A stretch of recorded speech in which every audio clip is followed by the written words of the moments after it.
Assalamualaikum warahmatullahi wabarakatuh. Bertemu lagi dengan saya Ahmad Kadapi. Di sini saya akan menjelaskan tentang waktu dan tempat tindak pidana dan kemampuan bertanggung jawab. Yang pertama, waktu dan tempat tindak pidana. Locus delicti berasal dari kata locus yang berarti tempat atau lokasi dan delicti yang berarti delik atau tindak pidana.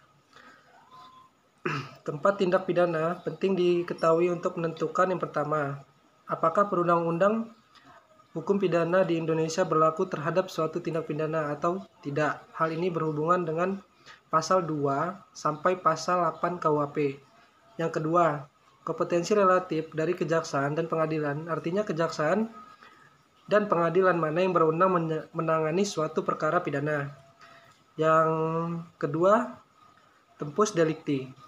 Tempus delicti berasal dari kata tempo yang berarti waktu dan delicti yang berarti delik atau tindak pidana. Jadi tempus delicti adalah sewaktu terjadinya suatu delik atau tindak pidana. Penting untuk diketahui sehubungan dengan pasal 1 ayat 1 KUHP, apakah suatu perbuatan pada waktu itu telah dilarang dan diancam dengan pidana. Yang kedua, pasal 1 ayat 2 KUHP, apabila terjadi perubahan dalam perundang-undangan, ketentuan manakah yang diterapkan, yang baru atau yang lama. Pasal 44 KUHP, apakah terdakwa pada waktu melakukan tindak pidana sudah berumur 16 tahun atau belum.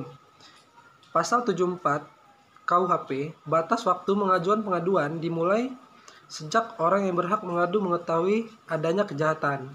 Pasal 75 KUHP, batas waktu menarik kembali pengaduan dalam waktu 3 bulan setelah pengaduan dilakukan.